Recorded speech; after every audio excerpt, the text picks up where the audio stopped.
He's editor-in-chief of Breitbart News and a New York Times best-selling author.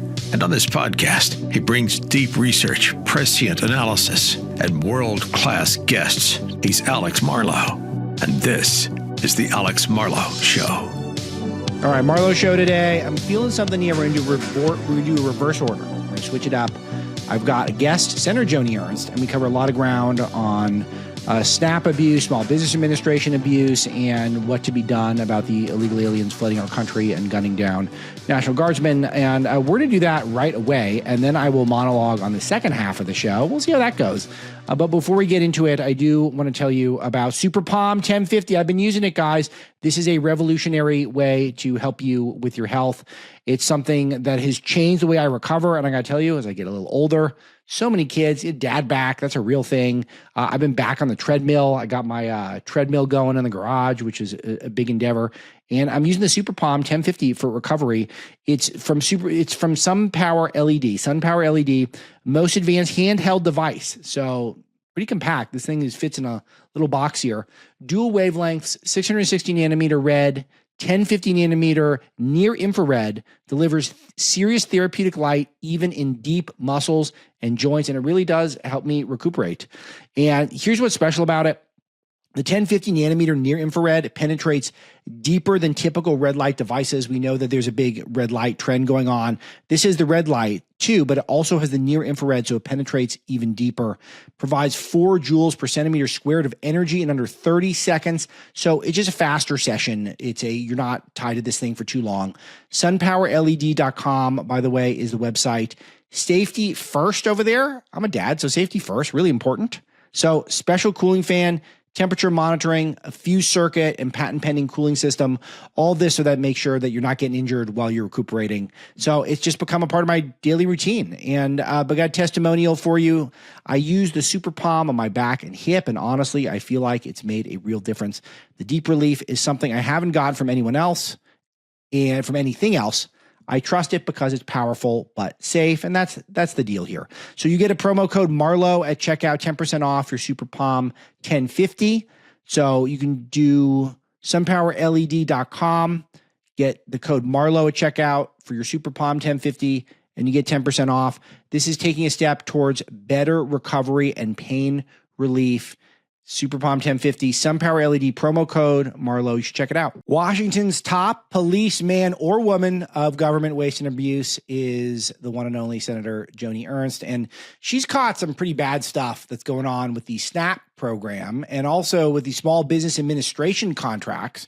So a few items that I want to get to, Senator, but you've always done this where you're uncovering waste, fraud, and abuse. And even though we had an exclusive for you on SBA contract bribery that I do want to get into, you've had some other reporting that's been out there. I know the Daily Wire's and a lot of this coverage, but I can't resist stopping here because you made me think of something that's really important. You uncovered a bunch new SNAP abuse.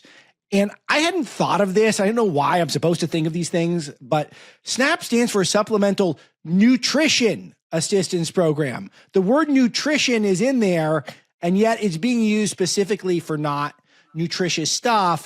So let's start with this one. 11 states allowing nutritional food stamps to be spent at fast food restaurants. What did you learn that's new, and why is this happening? Well, oh gosh. Well, why is it happening? That's a great question. And I don't think anybody can really answer that. What we do know is that during the Biden administration, President Biden opened the aperture when it came to SNAP benefits and where they could be used. And so what he did was allow fast food restaurants to accept the EBT card or those SNAP benefits. And so now we have 9 states that have opted into that program. They are blue states. There's a couple other states that are doing pilot programs with fast food restaurants. But those 9 states, blue states, now allow food stamps to be used at those fast food restaurants. And as you mentioned, the N in SNAP stands for nutritious, not nuggets. And unfortunately, They are using their EBT cards on French fries and nuggets and cheeseburgers and you name it. What the SNAP program was meant to do is provide healthy, nutritious food for families in need. And what we exposed is that over the past 2 years, $524 million, right around there, $524 million was spent at fast food restaurants. That's just the past 2 years. And of that $524 million, California alone took in $475 million at the fast food restaurants using SNAP. I have so many comments on this, but I'll just get to something fundamental here, which is that it seems like this fraud or abuse, whatever terminology you'd like to use, it seems to be concentrated in blue states. Why is that? And I don't mean to make it like good guy, bad guy sort of thing, but what is it about Democrat-run states and with a bunch of Democrat voters that they feel like this is appropriate? Well, Alex, I think the difference between our parties is one, Republicans believe in responsible government. And that means when you have these programs, those programs should go to the most needy of families. But then when you are providing taxpayer dollars into these programs, then you should actually get to an end goal that is for the benefit of those families. And that would be providing healthy, nutritious meals or food. Okay. But what the Democrats see is open-ended government and basically a nanny state. So we're just going to provide you whatever you want, not really having a clear end goal in mind. It doesn't matter if the food's not nutritious. Right. They're just going to feed people, regardless of where it comes from, regardless of the calorie count. They don't care. So what you'll find is we found that waste and the use at the fast food restaurants because the blue states opted into it. Red states said, no, we want to provide healthy, nutritious meals. There you go. And what's so interesting about this is that I pay attention to this just on a personal level. I've got my wife's in the healthcare field, and obesity is our number one threat health-wise. We don't discuss it because it's uncomfortable for people because we don't feel like we're hurting people's feelings. But if we're doing this, that we're actually creating people complain about our healthcare crisis, whatever it is, very hard problem to solve. It doesn't help it if we're essentially government subsidizing people to eat in an unhealthy way. And the number one problem, I think, is overconsumption, too many calories being consumed. And some of the fast food places at least list the calories, which is positive. But I think another sleeper thing is there's so many ingredients in a lot of these fast foods. And some people ask me about what I do for nutrition. And the number one thing I try to do is cook my own food. You keep the ingredients to a minimum. You know what's being added to everything, try to keep things fresh.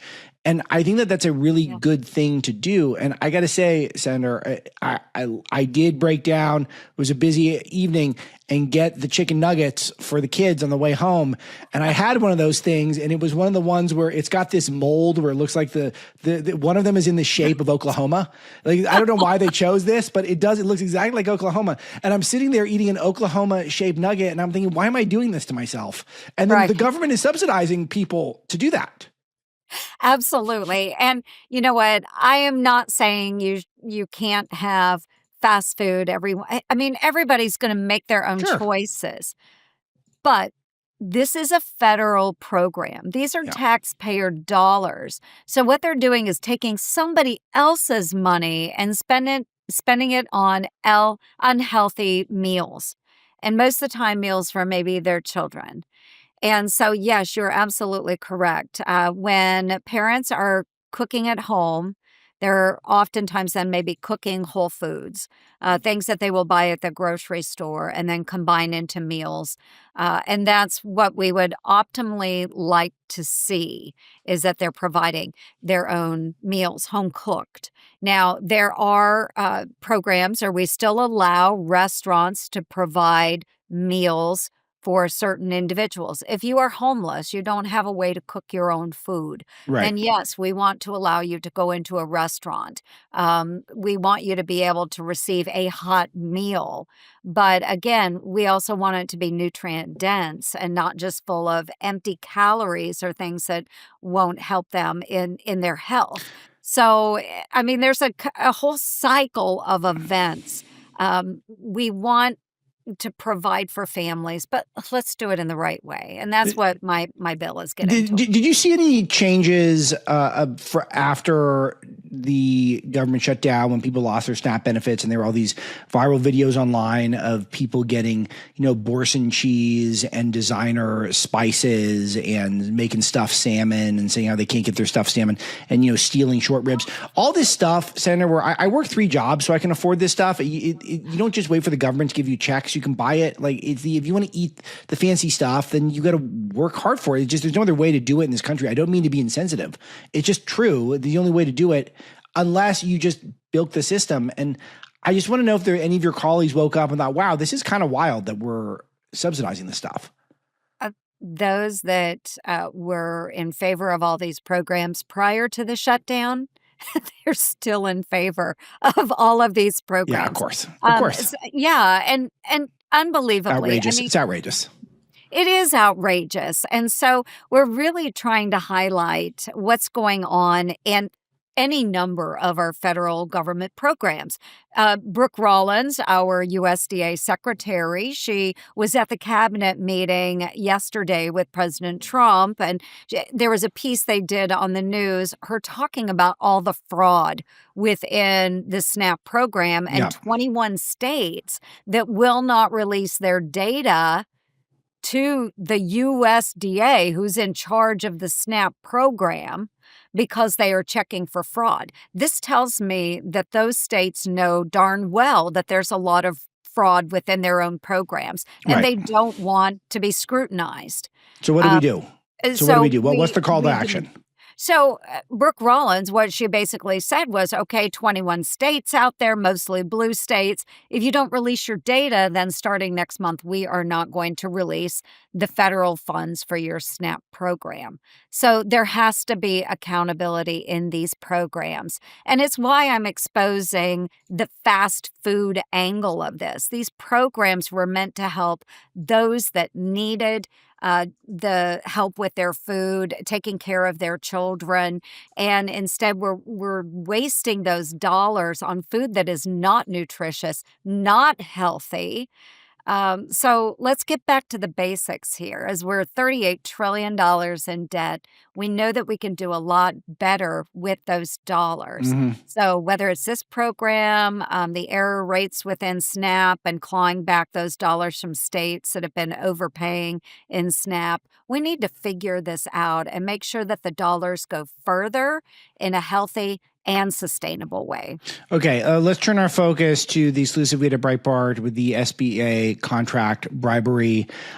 Tell us about the bribery itself that you uncovered and then what the legislation that you're proposing says. Yes, well, and so there has been a lot going into this, and what we have found, and believe me, the SBA is going all in on these investigations. They are auditing all of these programs. So we're not calling out one specific entity or one specific race or gender. Many of these small business programs are focused on trying to provide for maybe those ethnicities that don't get a fair shake out there. Some of it could be considered DEI.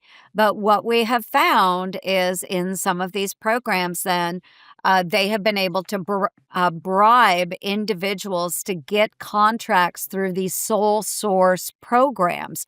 So it means there's really no other bidding that goes on. So whatever the cost is, that small business is charging is what the federal government is going to pay. So they did find this certain circumstance of bribery, but in investigating that one situation of bribery, the SBA has been uncovering a lot more. So we essentially are just wanting to put a pause on it. And as I'm digging into this, I was looking, yes, it's $550 million. That was the bribery scheme that was done through USAID with the 8A program through small business. So again, I mean, this is a lot of money. This is not an insignificant amount, which is why the administrator, Kelly Loeffler, and I are trying to dig deeper into this, figure out what happened, when it happened. We have many investigations going on with COVID dollars as well, and all of the COVID's situations where we had fake small businesses that were applying for grant opportunities. We're going through all of that right now, Alex. And again, it is a lot of money that has been poured out of the federal government coffers into these programs with very little accountability and virtually no auditing.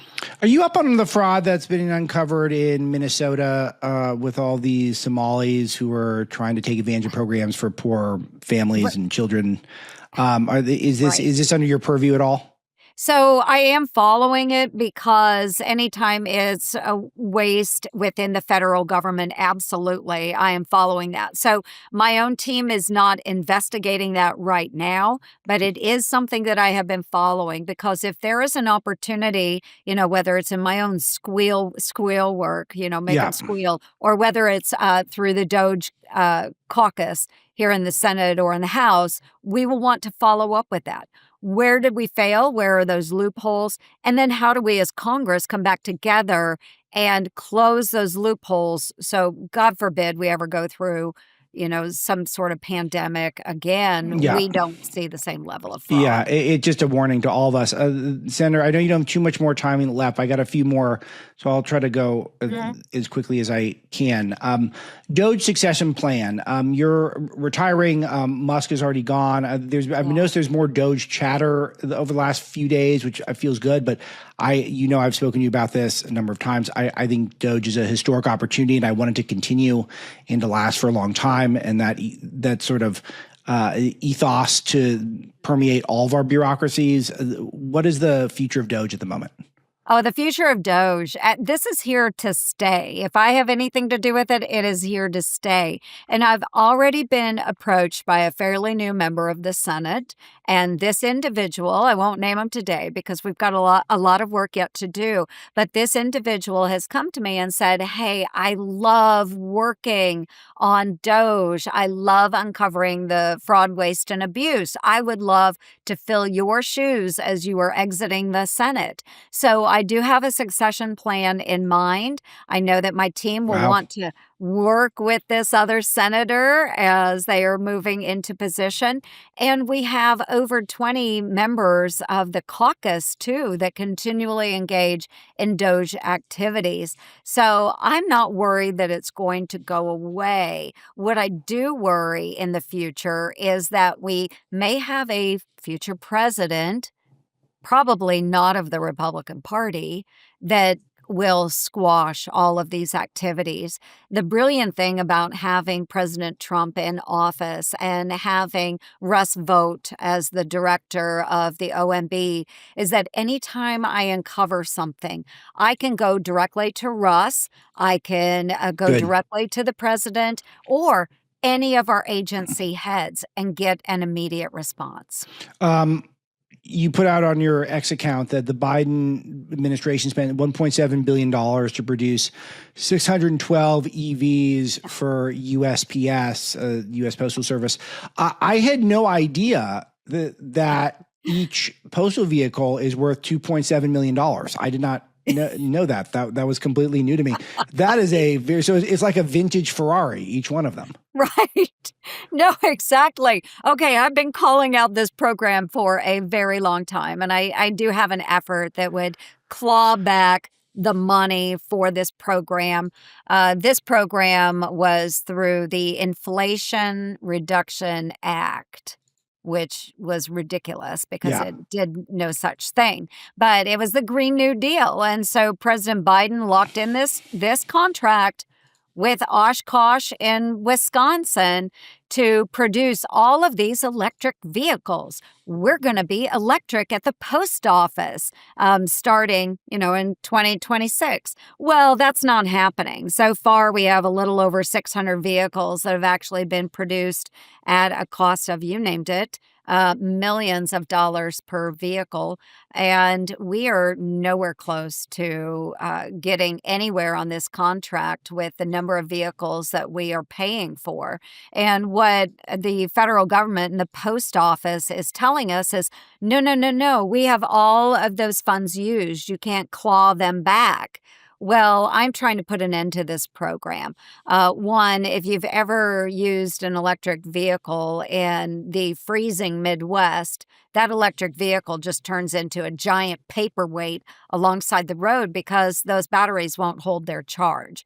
A second point is a number of the electric vehicles, not the ones I think through Oshkosh. I think it was a different manufacturer they were trying to get electric trucks through. They actually manufactured these trucks. The post office purchased them, but their steering wheels are on the left-hand side, which is like a regular vehicle. Well, if you're delivering mail, what side of the vehicle is the steering wheel on? It's on the right-hand side. It's on the right side. That's right. Yeah, so you can get into mailboxes. So someone who grew up on rural route number 2 out of Red Oak, Iowa, those delivery drivers, they do have different vehicles. So the vehicles they purchased can't even be used for mail delivery. For most of us that live in rural areas. So it's been a total waste of money through the Postal Service. I'm trying to get the program canceled. We have spent billions and billions of dollars on this project. And again, we have 612 trucks that have been purchased. It is certainly one where I hope this is just, we laugh so we don't cry. I mean, this is just so offensive that any of our taxpayer money should go to this stuff. Senator, I got to ask, you're a member of the National Guard, and National Guard members being targeted for slaughter by a individual who should not have been here and came in through a program where we weren't vetting refugees under Joe Biden, overstayed a visa, is just a total calamity of the system. What do we do about it? How do we make it so that this young woman didn't die in vain, and perhaps this other gentleman? Well, God bless Sarah and her family as well. This one broke my heart, truly broke my heart. To the West Virginia National Guard family, certainly it was a huge loss. And we will pray for Andy's speedy recovery as well, the second guardsman that was shot. But what can we do about it now? We have all of these Afghan refugees, those that sought asylum here in the United States after that absolute disastrous withdrawal that President Biden initiated when he was in office. And so the United States brought all these Afghans in, and we know for a fact many of them were not properly vetted. We know that for a fact. And we have been briefed on that years ago down in the basement of the Capitol in the SCIF. So Democrats know it, Republicans know it. They weren't properly vetted. The State Department, even in the Biden administration, admitted they were not properly vetted. So what we need to do now, okay, we've got to go back. We have to go back and cross-check all the identification that was provided. We have got to do biometrics. We have got to properly vet the people now that are already in our communities. Are we going to be able to do that? Who the heck knows at this point? But it doesn't mean we don't try. So I do have a bill with Senator Rick Scott. We had reintroduced it back in January of this year. We haven't gotten any movement on it, of course, because Democrats don't want to do this. But it would go back and do the proper vetting of those Afghans that came into the United States. So we've got a lot of work to do on that. But I think the president is doing the right thing by stopping individuals from coming in until we assure that they are properly vetted. Senator Joni Ernst, you're at Sen Joni Ernst on Twitter. Anywhere else I can direct people? You can go to my website, ernst.senate.gov. Great. Well, it's nice to have you on, and whenever you'd like to come back, you're always welcome here on the Marlow Show, and appreciate the work you're doing. Yeah, thanks so much. Everybody have a great day. You too. In the news with you, I'm going to tell you about preborn. You guys know how hot I am on this campaign. This is where I believe many of you, if not all of you, should be donating this holiday season, because what preborn does, it gives the greatest gift of all. It gives the gift of life. The math is there. If a woman sees her baby in an ultrasound or hears the baby's heartbeat on a heart monitor, she's twice as likely to choose life. And I bet you they're underselling it just to be safe. I bet you that number's higher. $140 donated to preborn provides 5 ultrasounds. That can save 5 babies. $280 could save 10 babies, 10 ultrasounds, and a gift of $15,000, which one of you already did, which is unbelievable, provides an ultrasound machine that can save thousands of babies for years to come. And it's just a great cause. If you believe in the cause of life, this is the easiest, fastest way to immediately make sure that more babies live. You show the mother that this is a living creature inside of you with a heartbeat. It is amongst the most profound moments of my life is those confirmation of life doctor visits that I went to with Mrs. Dr. Marlow. And we want to give that blessing to young women who might be considering making a really grave decision that could haunt them forever. So really important stuff at preborn. You can click on the banner at alexmarlow.com. It's an easy way to do it, alexmarlow.com. Click the preborn banner. They got a phone number, a hotline, 833-850-BABY. That's 833-850-2229. Or you can go to preborn.com/Marlow. Make sure to hit Marlow on the drop down because they do track this stuff, and I want to make sure I'm getting full credit, all my points. And you guys can help me out by helping out people helping babies live. So what could be better than that? Perfect Christmas gift for someone you haven't met yet, but could really value it. All right, let's get into the news, and I'll start with the politics stuff. Good day for Republicans, and a lot of people are trying to equivocate and overthink stuff, but a special election in Tennessee, and it went the Republicans' direction. This is with the famous Afton Bain, who is a Democrat who wants to defund the police, running on a radical left platform and proving that might not necessarily work in flyover country. What's noteworthy is if you look at the map of the district where they were voting, which overlaps a lot with downtown Nashville, she was brutal about Nashville. Remember, she was trashing the bachelorette parties. She was just trashing a lot of what life is like there in Nashville, which has gotten more Hollywoodized. And she got a huge chunk of the vote in Nashville, but only there. The rest of the district was deep red. So it's a plus 10 Republican district by registration. And the election came down, I think it was like 9%. So you could make a case the Democrats slightly overperformed registration, but they were talking about maybe winning this thing or at least keeping this really close. Trump won this district by over 20 points. So it's noteworthy that we still have the problem of if Trump's not on the ballot, conservative Republicans, low propensity MAGA voters are not showing up. That's a big problem. But overall, in off-year election. Oh, yeah, and Senator Blackburn won this district by a lot less. She was a lot closer, so in her race. So this was an improvement over that. So I'll just say that in off-year elections, it's very hard to predict. The Democrats ran a terrible candidate, but they ran a terrible candidate in New York City, sort of. I guess Mamdani's not a terrible candidate, but they had a terrible candidate certainly in Virginia with Jay Jones, and he won. So I don't think it's just candidate based. I think that a lot of the excitement level from the left and the Trump haters in the media after the midterm elections that we saw a few weeks ago was probably overhyped because those elections, remember, Democrats were favored to win all of them. And here's the point, is that the Democrats live and die with the far left of their movement. Their base voters are the ones who stay engaged at this time of the election cycle, and there are just not enough of them in this area of Tennessee to deliver them a surprise victory, which is a good thing, but let's not rest on our laurels. One of the conclusions of breaking the law is that we need to stay in that wartime footing. We need to make sure that we're treating every election like it's super important, because it is, and the margins are just so narrow in this country. And you see with all these lawfare judges how much damage one Democrat, one leftist, one person who's ideologically opposed to the America First agenda, how much damage they could do single-handedly. So we always have to keep that in mind.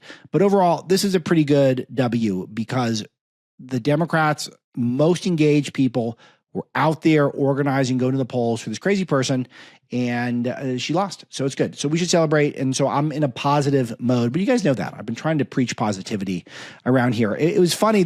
My favorite clip in reaction to this that I saw online was with our friend Scott Jennings here, my colleague on Salem. This was him doing his thing on CNN with Caitlin Collins, and this just cracked me up. Listen to it, and I'll share with you why. Because you said that she ran on defund the police. There were her past comments on that, but she said that was basically when she was a private citizen, before she was representing the state legislature. I mean, that wasn't like a core tenet of her campaign. But I got a freeze frame on his face, because the suggestion that stuff you did as a private citizen is not relevant when you run is amazing. And your positions, I mean, people go through and they scour if you're going to run for office, any office. And this is pre-social media, pre-24/7 cable news cycle. You better believe if you had any radical position in your history, that people are going to come for it, they're going to find it, and they're going to announce it to you. Remember they were beating up on Mitt Romney because he was involved in cutting some guy's hair in high school? And he put his dog kennel on the roof on a family trip, which I don't recommend. I think is totally weird. But it doesn't mean he can't be president because he put the dog kennel on the roof. And Scott's looking like, what are you talking about? It's irrelevant that she said she wanted to defund the police when she was an activist. And it gets even better from here. Check it out. Just the face is enough. It's already a win campaign. For Scott. She talked about affordability. Here we go. So I think my question is do you really think that's what every Democrat looks like? I mean, I don't think that was the main. That was something that a criticism of hers, obviously, in past comments. But that wasn't the tenet of her campaign or anything. She got asked about it repeatedly and refused to back away from it. And look, I'm just telling you, this is what Democrats believe, and this is what their base wants. It's why. So how many of you knew that? All of you who watch and listen to the Marlow Show, because I played a clip of her just yesterday where she was asked on CNN by Casey Hunt at CNN, asking on CNN, do you want more money or less money for police? And she would not give an answer. So of course it was a tenet of her campaign. She was campaigning against additional funds for police. And when her past statements were, we want to defund the police, what are we to read into that? Other than that, she wants to defund the police. This was clearly a part of the campaign. You would hope that she'd been coached up enough to understand that she needed to formulate an answer to that question. And her answer was not, no, of course we want more law and order and whatever it takes to get there. You have to look at the CNN framing, by the way, which is amazing because there's two men. I think the other guy's a Republican too, which is odd. A two Republican panel I think so. You can see they've set the framing. Missy, are you noticing this? Where the anchor, Caitlin Collins, is actually sitting above the two pundits. So the two commentators are pictured slightly lower. If you're missing this, you got to check out YouTube and Rumble. But they've set their heads lower on the screen, which I just get such a kick out of this because clearly this is some sort of psychological thing. Some of you have studied these sorts of things, but it's there to make Caitlin Collins look big and tall. It looks like Scott Jennings is sitting in a hole or something. But that's why she wouldn't go back on it. I was just a private citizen. Oh my gosh, we've never held what you said as a private citizen against you in a political campaign. For goodness sakes, what a ridiculous way to just maintain a position that nobody likes. This is the median Democrat position. She is the median Democrat candidate, and that's what their base wants. So that's what we're in for, and Republicans need to draw bright lines on this stuff in every race in the country. Yeah, we'll see what the takeaway. Very well said. Exactly right. Totally true. And that is one of the, it's a happy day. We got a dub. Dubs are good. It was a good dub. But overall, Jennings' point is real and important, that we want to make sure that we're doing what we can in order to make sure that the crazy people who are in charge of the Democrat agenda are not the ones who get power ever again. So the stakes are super high. So we won, but it just reminds you that when you've got someone who's out there saying we're going to defund the police, and then CNN acting like, well, it wasn't a big part of her campaign, but she never took it back, then that's what we're going up against, and that's why they need to be defeated.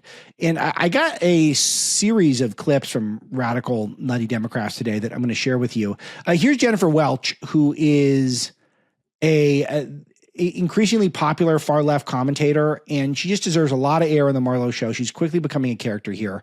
Let me play some audio of her. The parasites in this country are these billionaires.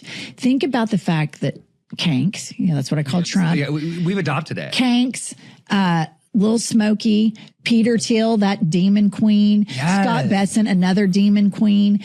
These are homophobic slurs, by the way. So just know this, that there was a moment in time where anything remotely homophobic said by a conservative or Republican would have been grounds for cancellation, lose jobs, lose bank accounts. She's calling the openly homosexual people in Trump's cabinet and in Trump's donor base demon queens because she doesn't like their politics. So it's just she's obviously doing this intentionally to be provocative, and it's working for her. She's getting airtime on the Marlow Show. But it's just know that this stuff, there was a moment, and I bet almost everyone in this audience remembers this, where this would have been entirely unacceptable, this type of language. They are billionaires. Billionaires. And what are they doing with their money? Are they leaving? Are they like donating money to cancer research? No, they're tearing up the country, browbeating poor people. And it's just so gross. And they're the parasites because they're the ones that should be paying more in taxes. And you know what? Their life wouldn't change at all. But for these working class people in middle America, instead of hating immigrants, if somebody would just go tell them the truth, these people are lying to you and they're ripping you off and they're getting you mad at the wrong people. And hopefully when we see victories like Zoran's and other people's victories recently out of the Democratic Party, we can start messaging this because this unrestrained, unregulated capitalism is not sustainable. It's pretty remarkable how thin that argument is. It's the same argument we got in the first Trump administration that he hates immigrants, and there's no evidence Trump hates immigrants. We don't hate immigrants. We don't like the idea of importing people who are trying to replace us and who don't want to assimilate, who don't want to become a part of American culture. Like these Somali communities, they're just trying to rip off the system and to try to steal from the government and thus the taxpayers. We don't like that culturally. We also don't like when people like this forget the fact that Donald Trump is married to an immigrant. So he hates immigrants, but he likes them enough to marry one of them. So it's also nasty, and it's noteworthy that she says our billionaires aren't spending money philanthropically. It just doesn't. I think if you add up who does more charity, the left or the right, I mean, the right always wins on this, right? Or else we would hear about it all the time. If the left is more charitable, wouldn't we always hear this? Is the right's more charitable? And I know this because if the left is more charitable, the media would never stop talking about it. So just yesterday, we learned that Michael Dell, who is from Dell Computers, who is a Trump supporter, I believe. I didn't look it up. I assume he is. He and his wife are donating $6.25 billion for investment accounts for children known as the Trump accounts. So the day a Trump donor says, I'm donating $6.25 billion to children, she says our billionaires aren't donating. They're really just selfish people. It's all just about money. And who's to say there are more Republican billionaires than Democrats? The Democrat billionaires, I write a lot about them in Breaking the Law. It's not just George Soros. It's not just Laurene Powell Jobs. It's not just Reid Hoffman. It's places like the Sandler Foundation, which is probably unknown to most of you who haven't read the book, who are deeply organized and fight full time for leftist causes and to undermine people like Clarence Thomas and Samuel Alito. That's what they do. So there's nothing there. It's all it is just alley-oops for conservative talk radio. So beautiful. She called out Scott Bessent. Let him speak for himself. He just had this unbelievable takedown in an interview today that I sent this to Misty, and Misty said, oh, I already got that one. And that's how you know something's hot. Check this out. You had what was one of the greatest scandals of all time, that the coverage of the Biden administration, Joe Biden's diminished capacity, and the cover-up. And that's why it's probably fair to raise these questions. Where was the New York Times? We just had a 3-hour cabinet meeting yesterday, Andrew. For 10 months, the Biden administration did not have a cabinet meeting. How are you going to invoke the 25th Amendment if the cabinet secretaries never see the president, which they didn't?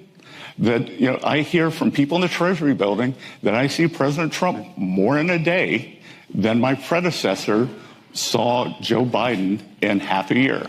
So He's just amazing. One of the best cabinet secretaries, if not the best. And I plug it every show, but why wouldn't I? Those of you who did not watch or at least listen to my full interview with Secretary Bessent, which I think was last Monday's show, so don't scroll back very far. You're missing out. You got 45 minutes with him. Just terrific intellect. And I actually talked to him about this phenomenon, about how he's so good at talking to liberals and leftists. And John Carney and I asked him if this is because of his time at Yale, where he'd argue with all these students. And he was he defended his students, which was very classy of him. But this was a New York Times Deal Book forum. So Deal Book is run by Andrew Ross Sorkin, who's not a horrible mainstream journalist, but a very networked financial journalist. And he's talking to the New York Times, and he's calling out the New York Times to their face, saying that you guys didn't care that Joe Biden had cognitive decline, obviously. And then now you're just trying to act like Trump, who's showing up and holding court for 3 hours, the most powerful people on earth. And Trump loves it. The one time I've been to the White House this year, the whole day was a whirlwind. Trump is shepherding in and out important people and donors. And then after he's done sitting down with me and getting grilled by me and Matt Boyle in a room next to the Bill Clinton corners of the Oval Office, if you know what I mean, then he goes and he holds court with the most important energy CEOs on earth, the people with the net worth of well over $1 trillion in the room, of just people who have oil wealth. And he just holds court with all of them, cutting deals, talking about investigations, talking about deregulation. He is a very high energy individual, and they act like he's the one who's got physical problems. Never again after what they did with Biden. So I don't agree that there was some sort of a major cover up. I don't think that's true. I thought the Jay Capper book was bogus, as you guys know. I did a lot of discussion of that at the time. But one thing that is true is that they lied to us about Joe Biden's. They didn't lie to us as much as they ignored obvious facts about Biden and his mental and physical health, and they acted like it was no big deal. So I've got one other clip from the cabinet when we're on a roll with the cabinet here. This is from Marco Rubio. Let's play this one.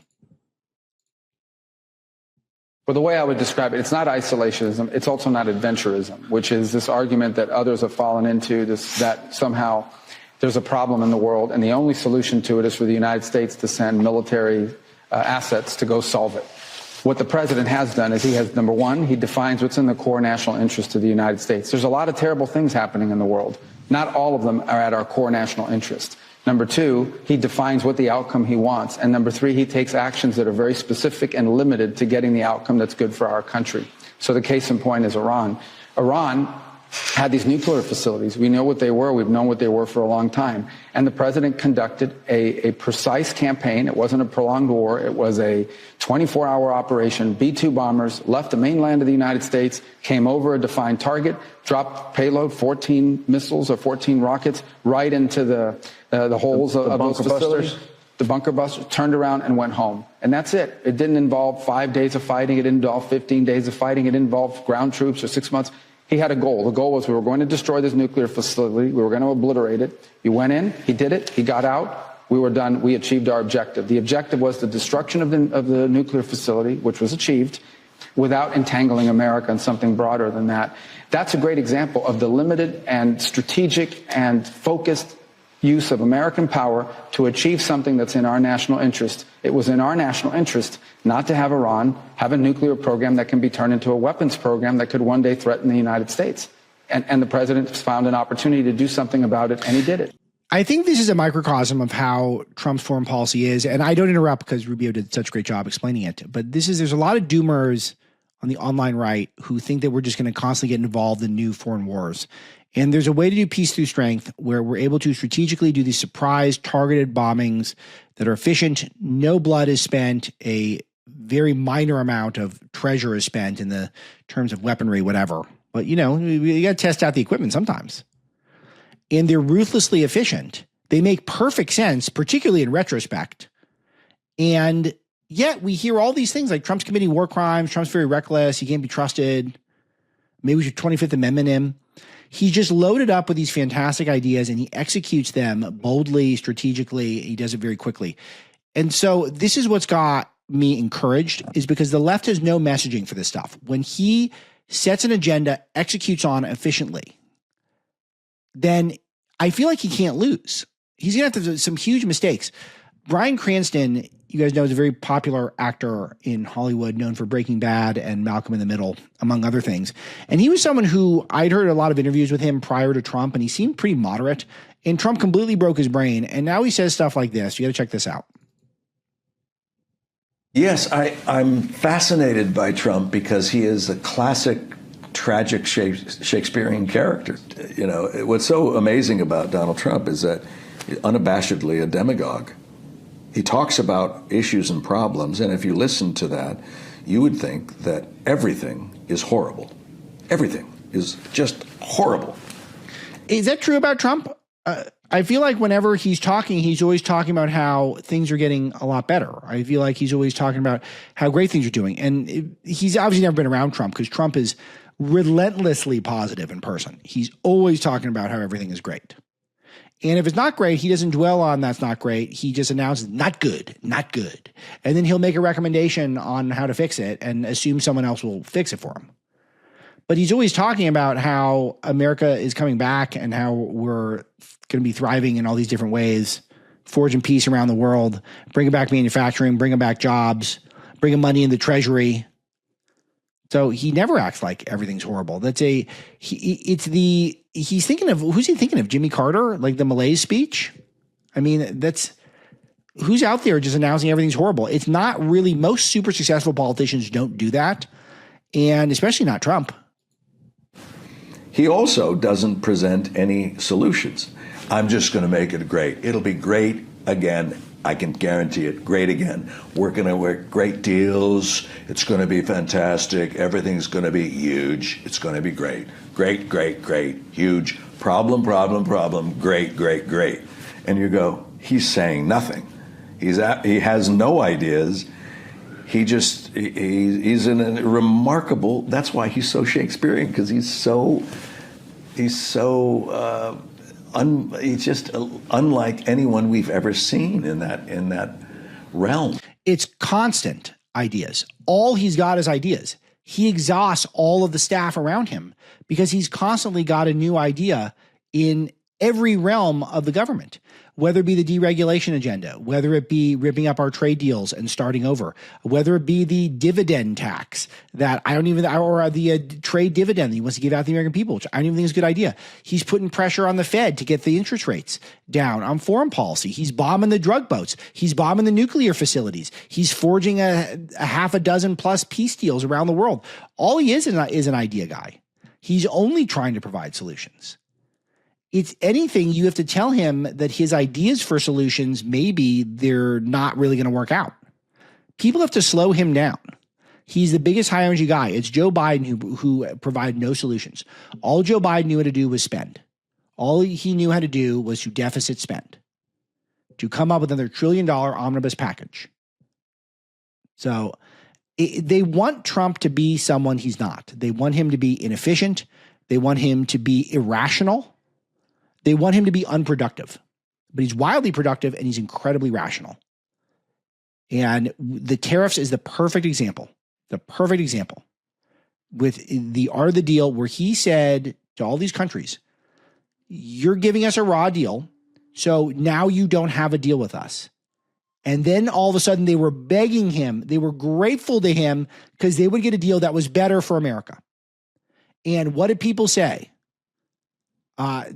Taco, Trump always caves, or whatever it is. Oh, Trump always chickens out. That was the expression in the establishment media. No, it was the art of the deal every time. He got us better deal after better deal. And we've got inflation coming down and we've got money pouring in the treasury. All of that because Trump has big ideas. Some more ideas Trump has. Withdrawing from the Paris Accords, building the border wall, DOGE. That's a new idea that Trump tried. How about getting the National Guard in to try to clean up some of our streets, to try to send a signal that illegal aliens are not wanted here?